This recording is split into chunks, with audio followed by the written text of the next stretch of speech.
Conociendo el multiverso Marvel. La historia del universo Días del Futuro Pasado. Existen incontables realidades en el multiverso Marvel, algunas con historias brillantes y esperanzadoras, y otras con sucesos que crearon mundos tan oscuros que nos preguntamos, ¿quién permitiría que una realidad terminara así? En la Tierra 811, también conocida como el universo de los días del futuro pasado, los Estados Unidos del siglo XXI eran una nación arruinada, gobernada por los Centinelas, que habían exterminado casi por completo a la población de mutantes y a los héroes no mutantes. Claro que había sobrevivientes, pero sus poderes eran reprimidos por collares inhibidores. ¿Cómo terminaron las cosas así? Esta es la historia de la Tierra de los días del futuro pasado. Los primeros 10 años. 1980. Desde que la humanidad dio el siguiente paso en la evolución con el Gen X, la sociedad estadounidense se dividió y mostró su descontento y desprecio hacia la minoría mutante. Pero las cosas dieron un giro brutal cuando en 1980 la Hermandad de Mutantes Malvados acabó con la vida del senador Robert Kelly. Eso lo empezó todo. Este atentado tenía como objetivo hacer que la gente temiera al Homo superior. Tal vez lo lograron demasiado bien, porque el ambiente político social se volvió muy tenso hacia la comunidad mutante, lo que favoreció que en 1984 William Stryker fuera elegido presidente de los Estados Unidos. Un año después aprobó la primera ley de control mutante. Sin embargo, sus efectos no pudieron aplicarse. El hombre que pudo hacer posible esto fue el abogado Matt Murdock. Él logró hacer que la Suprema Corte de Justicia detuviera la aplicación de esta ley. Sin embargo, el odio no se detuvo ahí. En 1986, la administración Stryker ordenó la creación de un ejército de centinelas, cuya función era la vigilancia. Esto ayudaría a esos robots a saber dónde se ubicaban los mutantes, y así conocer cómo y dónde atacar cuando llegara el día. Pese a lo mal que estaban las cosas, el ejército de centinelas sería solo el comienzo, porque en 1991 la Suprema Corte declaró que William Stryker sería el presidente de los Estados Unidos de forma definitiva. Tras reafirmar su posición con el poder, Stryker dio la orden para que los centinelas continuaran como vigilantes, recorriendo cada punto del país, deambulando o asegurándose de mantener el orden. Los últimos días de los X-Men.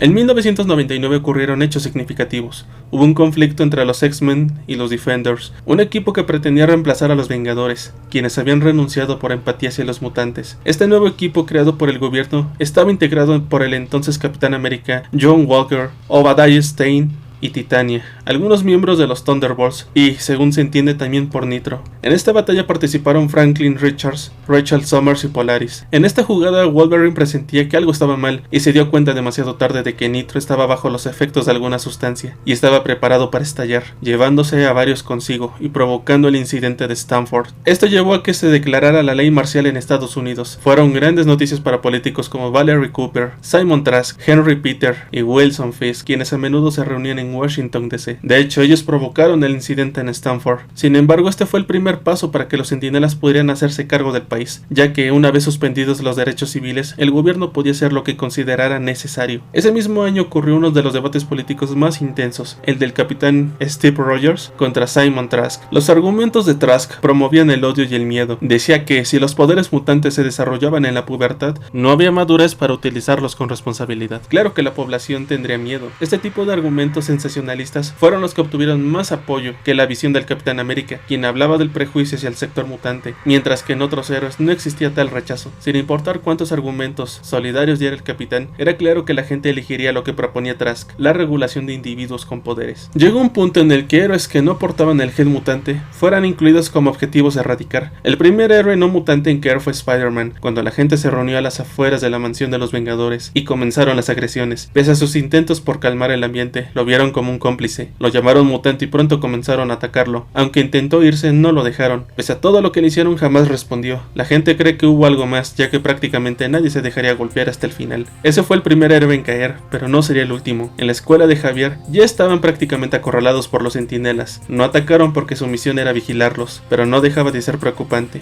El profesor X tuvo una charla con sus estudiantes sobre la postura de Magneto, ya que su plan era robar el arsenal nuclear como medida preventiva. Algo exagerado, quizás, pero incluso los mismos X-Men sabían que era probable que las potencias usasen el armamento para acabar con los mutantes. El plan lo estaba ejecutando la Hermandad de Mutantes. Gracias al apoyo de S.H.I.E.L.D., los X-Men pudieron responder. Sin embargo, tenían dudas, ya que sabían que la Hermandad podría volver a atacar, y si ese fuera el caso, ¿qué deberían hacer con ellos? Hasta el profesor se quedó en silencio. No sabía qué hacer. Charles aún tenía la esperanza de que esto pudiera crear un mejor mañana. Esta misión decidiría el destino del mundo. La confrontación entre los X-Men y Magneto fue intensa. Hasta el profesor intervino, pero Magneto insistió en que su último golpe Cíclope ya no podría empeorar las cosas. Es decir, ya se habían aprobado leyes que reconocían a los mutantes como criminales. Cientos de centinelas marchaban en las ciudades, y la ley marcial había sido aplicada, responsabilizando a los mutantes. Magneto tomó el arsenal nuclear, el cual evitaba alrededor de ellos. Magneto fue firme, él lo vivió cuando era niño. La gente sería marcada como ganado. Primero habría medidas temporales para la población, luego esos centros se convertirían en campos de concentración, y cuando ocurriera, la gente solo se engañaría a sí misma. Magneto no hablaba del futuro, sino del pasado, y no permitiría que ocurriera de nuevo. Lo último que le dijo a Charles fue que lo lamentaba. Pese a que Charles ordenó a su equipo ir tras Magneto, no pudieron capturarlo, y la situación empeoró. Ninguna nación quería que su armamento fuese robado, así que optaron por cambiarlo de lugar. La hermandad se dio cuenta y siguió estos aviones con armas nucleares. En uno de ellos intervinieron Kitty Pryde, Cíclope y Jean Grey. El avión había sido abordado por Mastermind, un ilusionista que en el pasado había tratado de manipular a Jean Grey. Consciente de esto, la chica reaccionó rápido con la Fuerza Fénix, acabando con Mastermind, pero eso solo condenó a todos, ya que su ataque psíquico activó el armamento nuclear cuando sobrevolaba el cielo de Pittsburgh, Pensilvania. Kitty hizo cálculos y se dio cuenta de que quedaban menos de 15 segundos antes de que los misiles detonaran. Jean dijo que intentaría contener la explosión mientras su esposo y Kitty huían. Sin tiempo, ambos dejaron el avión. Jean no pudo contener la explosión y murió, consumida por la energía nuclear. Aunque eran intangibles, la radiación quemó los ojos de Cíclope. Pese a sobrevivir, fue sometido a una operación en la que le removieron los ojos, así como sus conductos lagrimales. Por esta razón, en el día del funeral de Jean, Scott Summers no pudo soltar ni una sola lágrima. Al funeral asistieron viejos amigos y alguien inesperado, Magneto, quien mostró su pésame. El que lo tomó de la peor forma fue Wolverine, que llevaba un arma de plástico y una bala lista para ser disparada. El profesor Javier intervino. Magneto se disculpó por la muerte de Jean y anunció que desintegró su agrupación. Charles intentó convencerlo de unirse a su equipo, ya que consideraba que el futuro se tornaría más oscuro. Magneto lo sabía, pero rechazó la oferta. Lo último que le dijo a Charles es que esperaba que Dios lo ayudara si su manera de actuar seguía empeorando las cosas. Luego se despidió, pues presentía que no volverían a encontrarse. Magneto tenía razón. El presidente Stryker fortaleció la ley de control mutante y con ello dio apertura a los centros de reubicación mutante. Muchos mutantes prefirieron irse al norte de Canadá, familias enteras también lo hicieron, sin embargo la gran mayoría se quedó en Estados Unidos. Su última esperanza era creer que las cosas mejorarían. En paralelo, el gobierno de los Estados Unidos contrataba los servicios de Roderick Campbell. Él había perdido su pierna tras un interrogatorio con un mutante y, movido por deseos de venganza, buscaba un trabajo como cazador de mutantes. Tardaría un poco de tiempo, pero su deseo se cumpliría.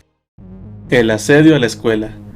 En 1999 fue el año cuando todo estalló. Henry Peter, el burócrata, fue hasta la mansión de Javier y habló con el profesor sobre el traslado de sus estudiantes hacia campos de control mutante. Charles fue firme al decir que quizás temían la resistencia que pudieran ofrecer los mutantes y los conflictos que esto generaría con héroes que habían salvado al mundo varias veces. Para Henry, esos días habían pasado, ya que los mutantes eran criminales. El profesor añadió que el único crimen de los mutantes era haber nacido. Un crimen al final del día fue lo que expresó Henry Peter. Esa última conversación fue usada como una excusa en un discurso donde afirmaron que los mutantes se rebelarían en cualquier momento, por eso decían que debían atacar antes. El hombre a cargo de la misión sería el general Thunderbolt Ross, quien se negó a acatar tales órdenes, al considerarlas parte de un gobierno que operaba de forma inmoral. Esto por supuesto provocó descontento en sus compañeros, y Ross tuvo que ser relevado de su rango, pero eso no detendría el contraataque. El primer ataque inició a las 9 de la mañana del martes 6 de noviembre de 1999. Los X-Men estaban en Escocia, defendiendo las instalaciones de Moira MacTaggert en la isla Muir.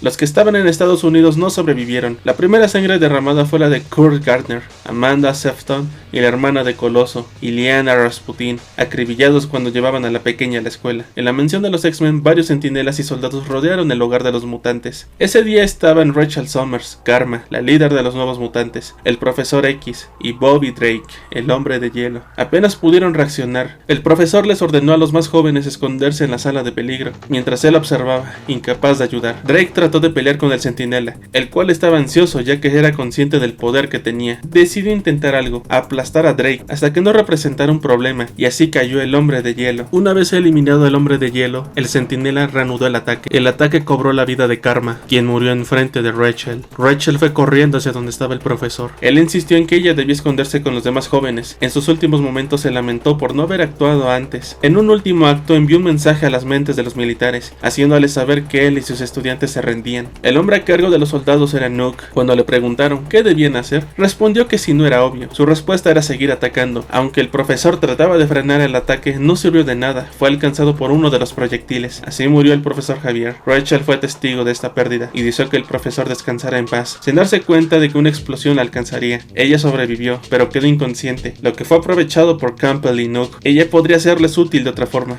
Cuando llegaron los X-Men ya no quedaba nada, solo los cuerpos de los nuevos mutantes. Franklin Richards era el novio de Rachel Summers. Trató de buscarla entre los restos de la mansión sin éxito, y la dieron por muerta. Poco después hallaron los cuerpos de Kurt, Amanda y Liana. Coloso se lamentó profundamente y pensó que eso ya no era un simple odio, era algo indescriptible. Los cuerpos de sus amigos y familiares fueron sepultados en la mansión de Javier. La mansión, que había sufrido bastantes daños, colapsó en los siguientes días. Después de una plática con Storm sobre el futuro, si es que había uno para ellos, Kitty tomó una decisión: hacer oficial su relación con Coloso y comprometerse con él. Después de todo, si les estaban quitando todo, ¿qué le impediría al mundo prohibirles a quien amar? Y pronto concretaron su matrimonio en las ruinas de la mansión X. Ese fue el último día feliz de los X-Men. La persecución del futuro.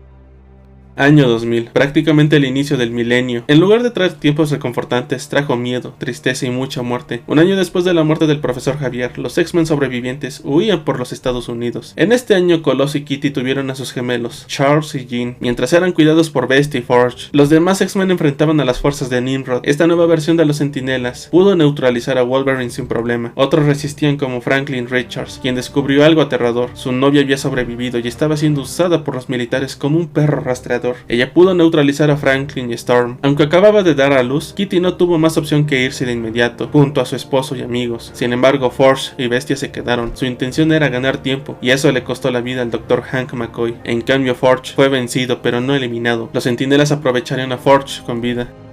Hasta aquí dejaremos el video del día de hoy. ¿Qué te parecen los acontecimientos en este universo? ¿Conocías la historia del universo de los días del futuro pasado? Si te gustó el video, deja tu like, comentario y suscripción, eso me ayudaría bastante. Nos vemos la siguiente semana con la parte 2 de esta cronología del universo de los días del futuro pasado. Sin nada más que agregar, nos vemos.